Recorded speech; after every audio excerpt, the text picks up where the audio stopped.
What is the difference between product backlog item and user story? Open to all. User story is what I think is the user requirement basically, and product backlog is something which is coming from the for the product backlog, you will be implementing something and there will be some backlogs.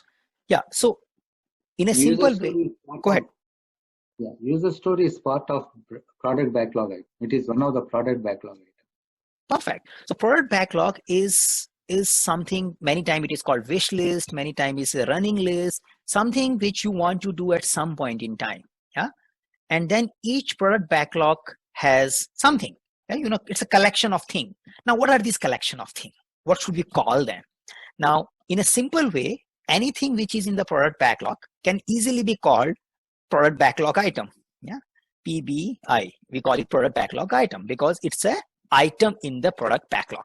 Now, simple. Now, the second question comes in: what kind of product backlog items there could be? Yeah, and there comes the user story. So you can say a user story is a one type of product backlog item. There could be other types also. We will explore what are those other types. So you may have a user story, which is a small one. Now, what is an essence of user story? It is primarily written or discussed or elaborated over a period of time from the perspective of who is going to use this application, you know, from a user perspective, from user persona perspective. So as a job seeker, I want to search a job using a keyword so that I can find an appropriate job. Or as a working professional, I want to schedule my breakfast so that I get it every day 9 a.m. from the delivery provider. So this is something like we are exploring, and these are the small piece of slice, you can say small slice of value which my system, my application will provide to the people. So if your product backlog items, which are small, presenting small slice of value, they can be called a user story. Now, from Scrum perspectives, you don't have to use user story. You can use user story and you can live without user stories also. Your product backlog item can have something else, which may represent use cases, which may be in a different way of facilitating continuous exploration of requirement.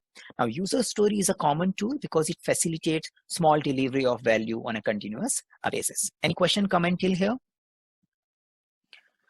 Great. Now, what are the possible other things which can be a product backlog items? Yeah, it could be some technical work.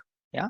So sometimes it is called spike, sometimes it is called proof of concept. It could be something like that, which is useful, but doesn't produce direct user value at this point in time.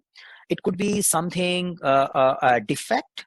You might be fixing some defect which you need to work on. So there is a possibility of that kind of product backlog items. There could be another type of backlog item. Sometime even you want to do some documentation, yeah, which is needed for compliance, yeah. So there could be many such items. There could be a big product backlog items, which is not a small value of story, which is many times is called epic, which is big, means it won't fit into a small sprint. It may require further disaggregation before it starts getting inside the sprints.